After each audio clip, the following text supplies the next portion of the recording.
What's up, everybody? This is Time to Wrestle with Suplexus. I'm Suplexus, and today I am reviewing Bad Blood.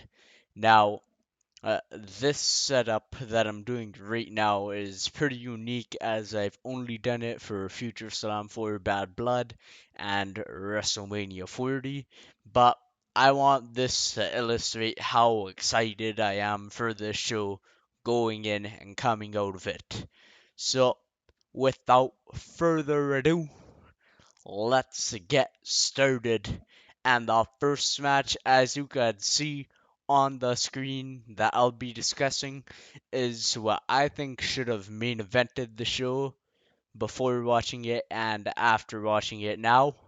It is Drew McIntyre versus CM Punk inside the Hell in a Cell. Now, this match to me, uh, like, I can't go spot by spot, but this was the best match of their trilogy. I think I would say it is this is a bold statement I'm about to make. I think it is the best singles match in WWE since WrestleMania 40, and it should have been invented. This was everything I could have wanted out of a CM Punk Drew McIntyre blow off. Now, they did not go to the top of the cell, they did not do the side of the cell, but this was more like if you've seen the match MJF CM Punk at Revolution 2022 in the dog collar match.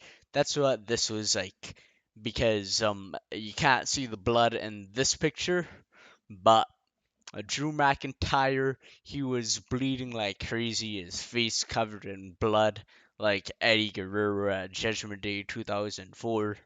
And CM Punk, he wasn't bleeding as much as he did in the dog collar match, but he took quite a bit of punishment. Drew took more punishment, but both these two, they pushed the boundaries.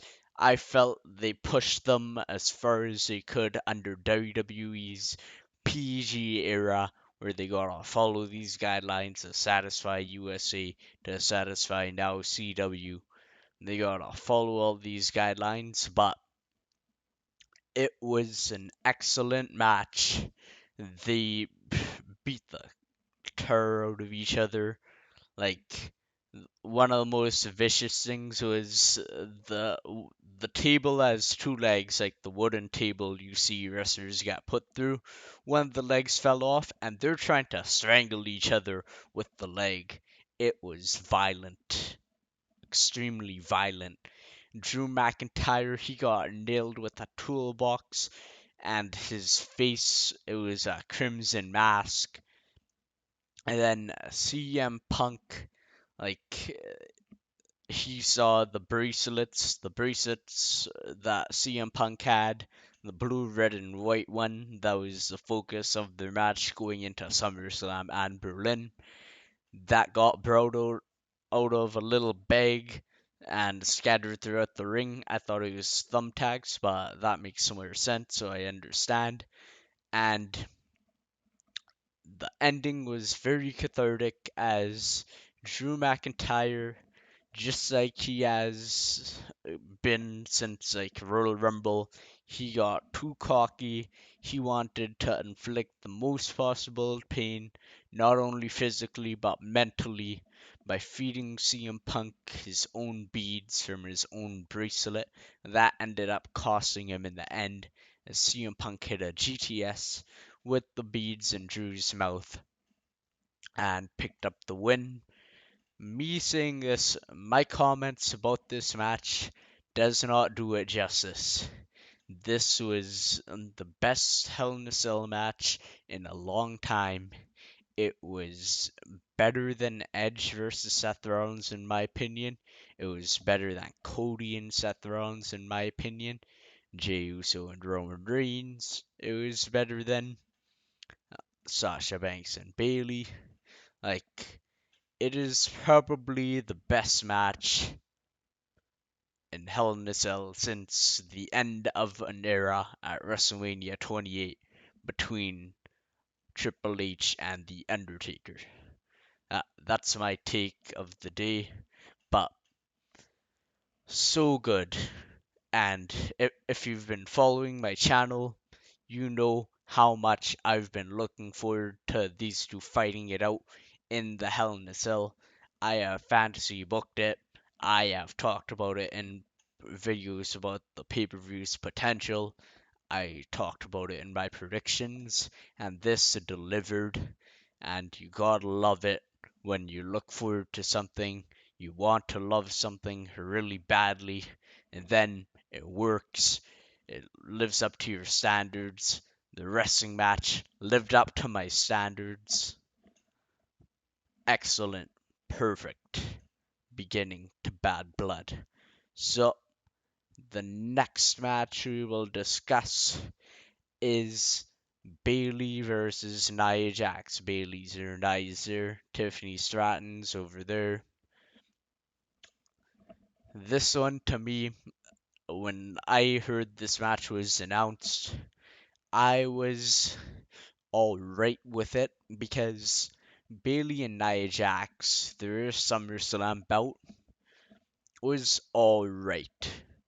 It was nowhere near Bayley's best match of the year. That happened at WrestleMania to me. And it just kind of happened. Nia won the title. She won Queen of the Ring. You could see it coming.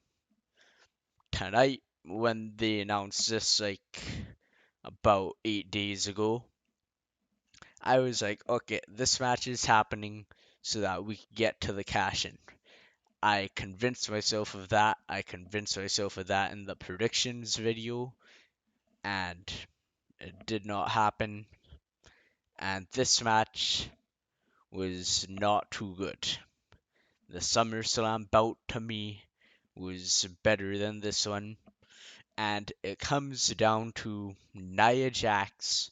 She tried to do all these maneuvers. Like, I want to say first, if you're a wrestler and you're not over, you're trying to do maneuvers, it's a good thing, because if it works out, it could be really good.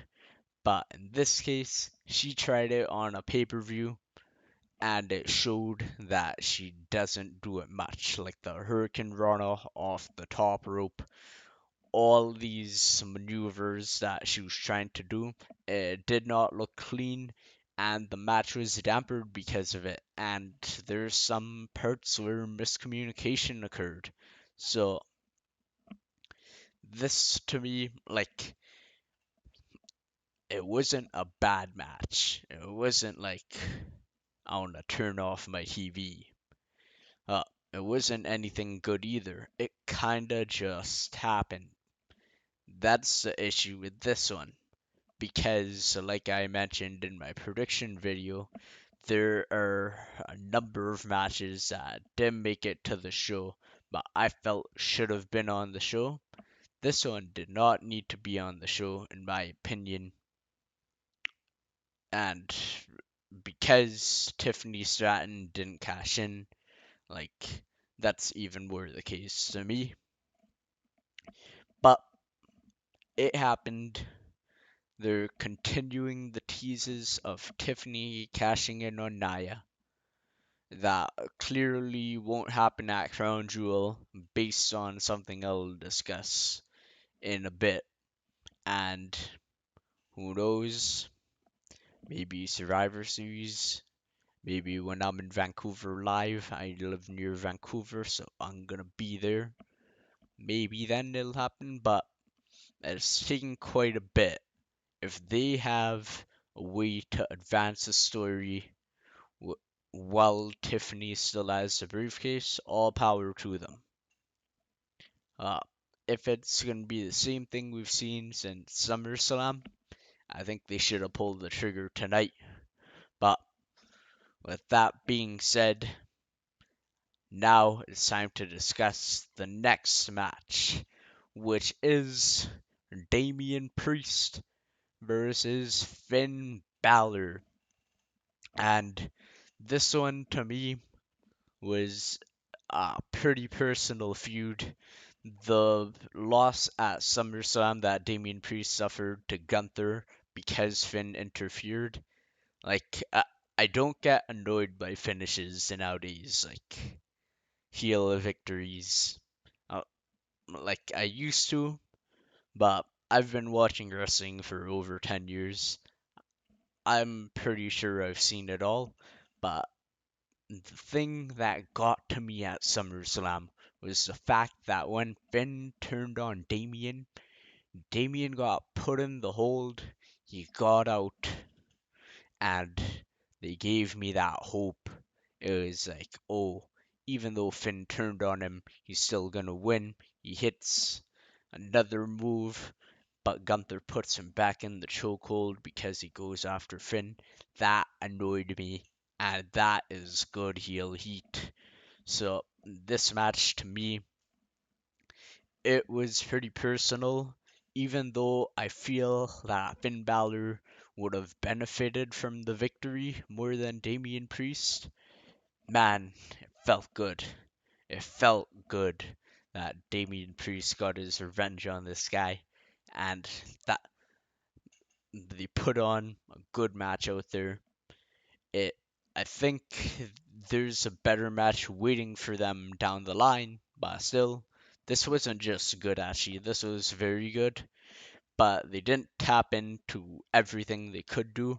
I think that match is gonna happen later, but still very good. Damian Priest gets his revenge on Finn. Where does he go from here? Who knows? It could be a world title shot. It could be continuing to feud with the Judgment Day. But I don't know if he needs to necessarily feud with them anymore. Like, there's nothing to gain out of it. He got his revenge on Finn. But we'll see where he goes. This was a good way to close out this feud that's started, I think, in July of 2023. So long-term booking made me interested, and I love payoffs like this. So now it is, sorry, uh, now it's time to discuss this. So, uh, for the most part so far, I was very happy with how things are going on the show. But this segment, this is the weakest part of the show to me. I'm gonna say that right now. So Triple H, he has an announcement.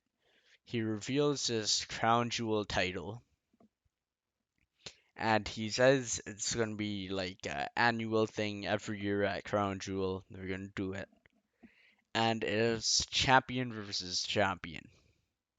So to me, there are times when like a champion should be pinned or submitted.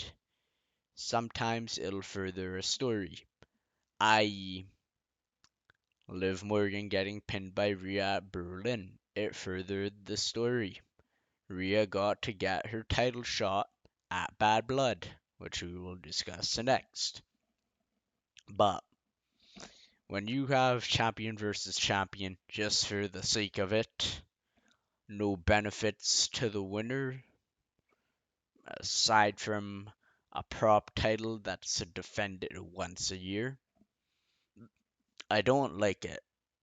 To me, champions should be protected. Gunther and Cody should be the strongest booked male wrestlers in the company.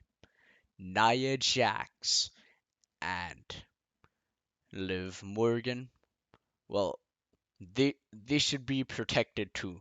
More so Nia Jax. Liv Morgan is an exception because her character is that she's not the strongest, she's smartest. So she could take a loss every now and then. Even her though, not always. So that's the thing. You book yourself into a corner with this and you gotta make a decision on which champ you wanna make look stronger or weaker, and that's not fun. It's never fun. So that happens. Goldberg's in the crowd. They showed that in like the first 30 minutes of the show, I believe. Goldberg's there, and Gunther picks on him, and Goldberg gets upset, jumps the barricade, and tries to go after Gunther. This leads to a predicament to me because Goldberg basically he wrestles for the Saudi government. Like uh, he's probably wrestled at more Saudi shows since his return in 2016 than he has at North American, European, Asian shows. So th- I am worried. My big worry is that they're gonna crown Sami Zayn on Monday, have him fight Cody, have Gunther fight Goldberg, only to just give it back to Gunther after Crown Jewel. I'm worried about that. I trust Triple H's booking. Look no further for his booking than the Bad Blood card, which I was more excited or as excited for as I was for WrestleMania 40. So I trust him, but it's not looking good. And they've been on such a hot streak. They've nailed it for every pay per view. Correct result. Every match, correct result. I'm worried about this. I'm gonna see what they do on Monday Night Raw and SmackDown to make it make more sense and make me less worried. But we'll have to see where this goes. This caught me off guard because normally every single piece of booking, piece of storytelling makes sense. It adds to the storylines. It puts new people over. And it seems like that will be nearly impossible in this case. But we will see.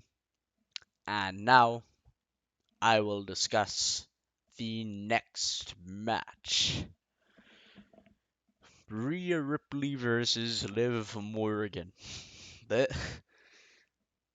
This is probably in the wrestling community going to be the most pulverizing match because I believe I didn't like look at the time of the match.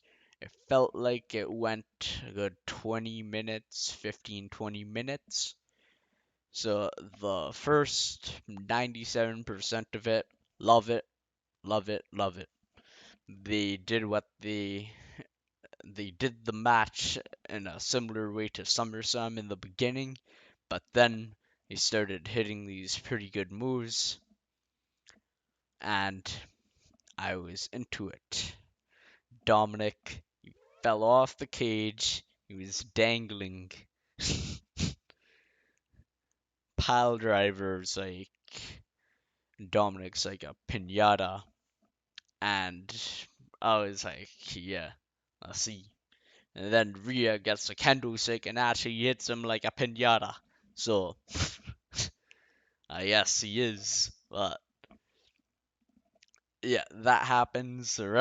Rhea tells the ref to, like, just wait a bit to continue the match. Raquel attacks Rhea. I did not pay enough attention to the ref clearly because when Raquel threw Rhea in the ring, uh, the bell rang. I was confused and I was like, "What's going on?" Sorry, not Rhea. Raquel puts Liv over Rhea, After the bell rings, the announcers are like, "Oh, they did this to show that Liv could pin Rhea." So I was very confused, but then they showed a replay, and the ref called off the match right after Raquel attacked Rhea because the ref saw that out of the corner of his eye. I don't like DQ finishes, and the issue is they were having a pretty good match, Rhea and Liv. But I don't like DQ finishes, let alone a DQ finish on a pay-per-view. But this is a tough one. I think it would have just been better if they found a way to distract the ref.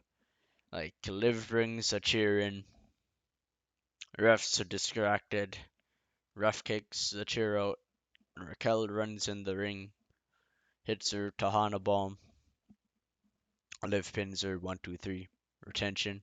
That would have been better to me, but uh, this was a good match. The wrestling was good. Just the end annoys me. It's pet peeve on pay-per-views when a match ends in a DQ. I don't like it at all. But feud continues. It's probably gonna go into Survivor Series because Liv is gonna be fighting Nia Jax, presumably at Crown Jewel. So we'll see what happens. Raquel's added to the feud, so Rhea will probably have to go through her at Crown Jewel and then get to Liv at Survivor Series or Saturday night's main event. At Survivor Series, I could see this feud boiling over so much that they have to do like a traditional Survivor Series match where Liv and Raquel are on one side, and then Rhea could like recruit someone like Io to help her or someone. But that's where I could see this feud going. Overall, this match was good. The ending, I'm not too big of a fan of. So now the main event. What I don't think should be the main event. I think Hell in a Cell should have been the main event. I think that very much. But A, it's Roman Reigns. If you've been following this channel since like even SummerSlam, you know how much I'm into this guy. He's back. He's a babyface for the first time in nearly 5 years. And it was a fun main event. like, yeah, no crazy things aside from Jimmy Uso returning at the end really happened. It was just fun. And Roman Reigns, like him wrestling, is always like a spectacle to me. Seeing this guy, I watched him back in 2014, the summer of 2014. I fell in love with him, and then ever since followed his career.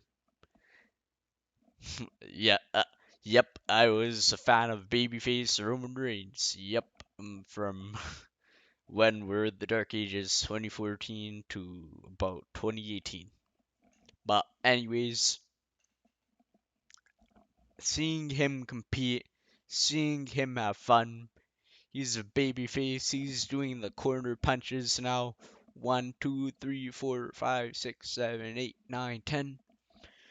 He's doing all these things to pop the crowd. It's kind of funny to see because over the past 4 years, I've grown so used to the guy who will put like Edge in a wrestle and then talk smack to him for like 20 seconds until Edge gets out of it. Like a guy like that. So it was a treat to see babyface Roman. He pinned Solo shockingly to me. I thought Solo needed this win much more, but they gave it to Roman. I guess it's his return match, so they want to have him look strong. If you watch my predictions, actually, I thought Solo was gonna pin him, so it's like the flip of that. But that happens. Jimmy comes back. Uh, Roman hands Cody the title in a very dramatic way. And then The Rock comes out, does this, and then leaves. So I'm aware that the reason this tag match main evented is because The Rock appeared. But to me, it's a scenario where The Rock was there for how long? Like 10, 20 seconds.